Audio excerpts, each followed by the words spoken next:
State Senator from Fairfax, Chap Petersen, my good friend. Chap, great to have you with us, sir. John, great to be here. My only question is, who's been tying up the traffic on I-66 all these years? Who can I blame? I'm not sure that there's got to be somebody out there, right? Probably the Tea Party, right? Well, I'm not blaming them, but I'm just saying that it seems like we have lane closures all the time in Fairfax County. I'd love to blame somebody. We got to go find some emails and see who did that. But great to have you with us. Look, we got a lot of politics to go over, but I want to get to the most important thing for many Virginians right now, and that is the Washington Redskins have a new football coach, Jay Gruden. What do you think? Hope springs eternal, John. It's a type of hire that who knows. Jay Gruden, pretty good offensive coordinator with the Bengals. Joe Gibbs, pretty good offensive coordinator with the Chargers many years ago, comes to town, got a famous name, younger brother of John Gruden. So we're excited. I'm a season ticket holder. I have no choice but to be excited. But I think the Shanahan thing clearly wasn't working. Yeah. So on to plan. We're long past Plan B. I guess it's about Plan J at this point. Well, I think it's a good hire. Look, there's no question Gruden's done a good job with the Bengals, and you get new energy. This is his first head coaching opportunity, so he's hungry. He's got something to prove. Hopefully, he can get that offense on track and straighten some of the problems out, and just get some. I guess what would you call it? Kind of normalcy back to the Redskins. Yeah, I mean show. The circus will always be in town when the Redskins are playing. I mean that's just the nature of the sport around here in D.C. area. But I think he just needs to get things in a winning rhythm. The players need to get used to winning. They need to expect to win. That team had a lot of close games that they lost in the last couple minutes, and a lot of it's just confidence and taking care of details. And I mean, wildly over optimistic. I don't think you need that many changes to get back at least to 8 or 9 wins. All right, we're going to see how it plays out, and we're with Democratic State Senator from Virginia, the Fairfax area, Chap Petersen. And, hey, Senator, we were up in Richmond yesterday, and I don't know if you've heard this, but we heard a rumor going around that Pamela Anderson, on behalf of the Humane Society, might be making her way to the Richmond Capitol to back a piece of legislation that you've introduced. Is that true? John, I can neither confirm confirm nor deny that rumor. I'll simply say that I do have a bill on pet protection, which is it is getting a lot of attention and support, and I'm very happy my friends in Humane Society are supporting this legislation, and they've asked if some high-profile personalities could help, and I said, of course. And I'll just leave it at that. Other than that, I cannot confirm nor deny. Well, Dick Saslaw said she was coming to town just to meet with him. So, we'll see about that. But yeah, you know what? I think this bill hopefully will get a lot of attention and support, and it deserves it. But yeah, no, it'll be fun. It'll be fun. It's always good to have beautiful people in the state capitol. I'll just leave it at that. Yeah, it's always a good thing, and hopefully we'll if she comes in town, we can pull some strings and get Pamela Anderson. John, you will if that matriculates, you will be there in the front row. I promise you. All right. Well, we appreciate that. Why don't we get to the Senate Leadership Caucus? Landslide Linwood Lewis. Landslide Linwood. Landslide Linwood. That's a tongue twister. Landslide Linwood, clinging now to a 9-vote lead. 9-vote lead. Okay, I thought it was 10, but if you say 9, we'll go with 9. No, it's 9. They had one more provisional ballot that they went with. So we met with Delegate Lewis last night. He confirmed that he had a 9-vote lead. Expected Wayne Coleman, the Republican, to call for a recount. We just had your colleague Bryce Reeves on, who was basically saying, look, I went through one of these. Things change, and anything can happen. What say you? Well, I'm sure anything can happen. I think the chances of the result flipping are, I would say, less than 10%, and here's why. As I understand, particularly on the Eastern Shore, the communities have been using touchscreen voter boards, so there's really not much to recount. Right. I mean, they've already counted the provisionals, so that's done. They've counted the absentees, so that's done. But in regard to the machines, you just rerun them, and unless somebody, misreported a precinct total, and that usually is picked up in the canvas, then that's pretty much over.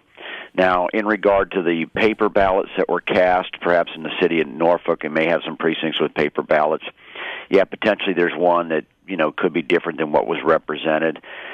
But again, you have a few, but they can break for either candidate. I just think, having seen Mark Herring go through this, having seen Deeds go through this, whoever wins after the canvas is over and is certified, it almost invariably they win. Now 9 is pretty damn close. Right. I mean, it's hard to imagine being closer than that.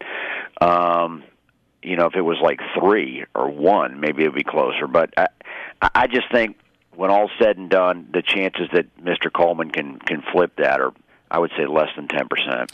Right, because the thing is, the paper ballot, the average change in paper ballots, which include absentee and scanned ballots, Senator Petersen, is 1/10%. Now, when you're dealing with 2 million votes, that's a bigger number. But when you're dealing with 20,000 here, when you're dealing with 20,000, and then when you're just dealing with paper ballots, you're dealing with about maybe 5,000. Right. Now you're down to 5. Right. So if you take, and then you might pick one up, but then it could go either way. Right. So it would really have to run the table. So I think it's unlikely. I mean, listen, that doesn't mean what happened didn't scare the heck out of our caucus, because we had counted on winning that race. But it is what it is at this point.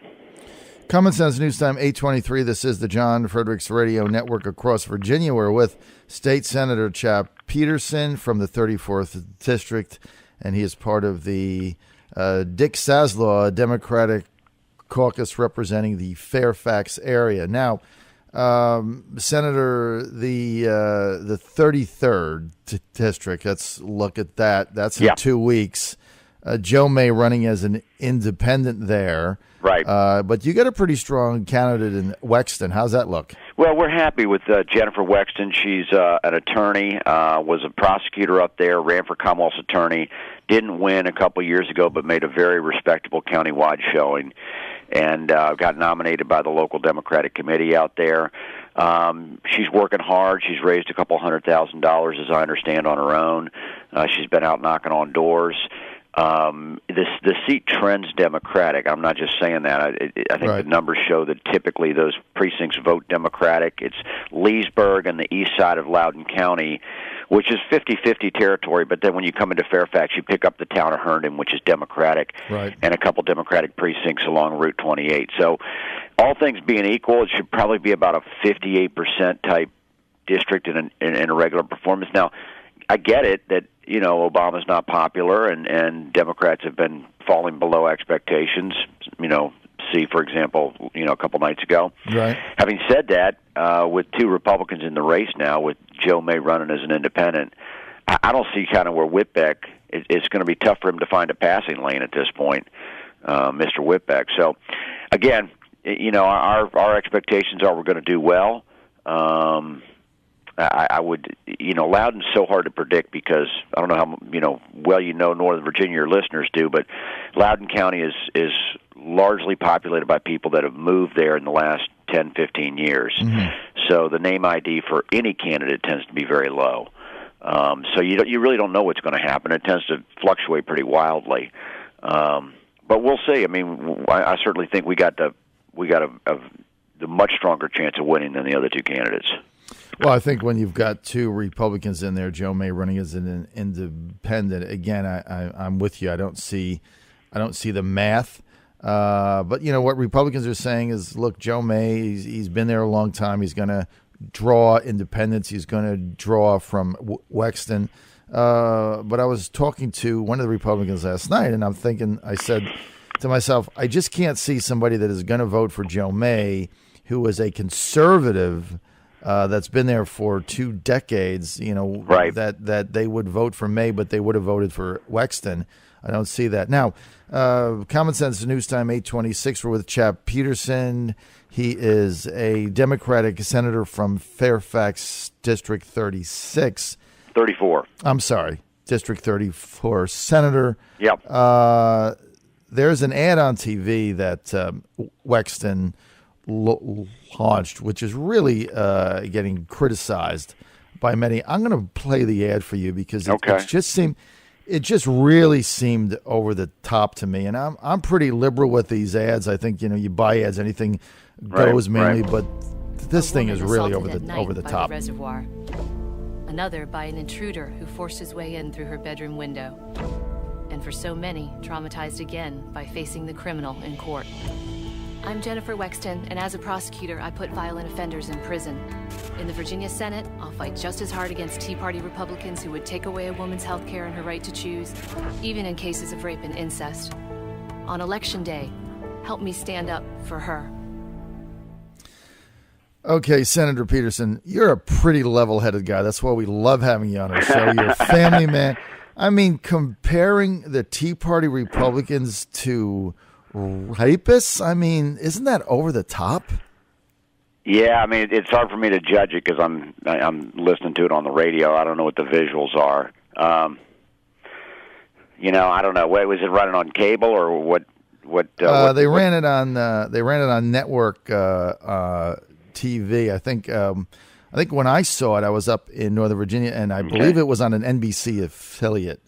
So I would think it was on broadcast TV. It's come under a lot of criticism, Republicans all over it. But, and again, normally I don't even play these ads because anybody can run, when they were complaining about Mark Herring's ads against Obenshain with the vaginal probe and stuff. Hey, you know what? Those guys voted for that. It's they voted for it. You're stuck with it. Yeah, stuck with it. But in this instance, I mean, to call out Tea Party Republicans and say, I'm going to fight them the way I fought to put a rapist in jail. I mean, that just seems over the top.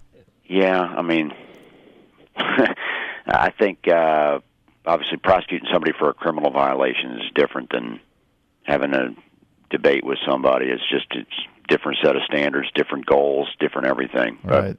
But you know what? I've been in campaigns, and I'm sure it's not the first or last ad that's going to raise some hackles. And the thing about ads are sometimes they can help you, sometimes they can kill you. Yeah, so exactly. We'll see. We'll see how it goes. Okay, now you are in the 10th congressional district. You're a very attractive candidate. I mean, you're able to win. You're able to get independents. I mean, you beat Jean Marie Davis, who was a very popular moderate Republican state senator. Some people are coming to me and saying, hey, if Chap Petersen runs for Frank Wolf's seat, becomes a Democratic nominee, Democrats can win that seat. What say you? Well, I got to correct two things you said, John. One is I represent a portion of the 10th. I actually live in the 11th, so I'd have to move.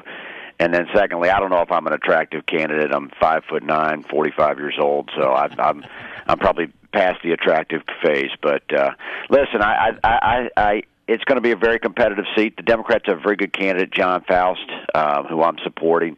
I'm not cut out for Congress. I love the state Senate.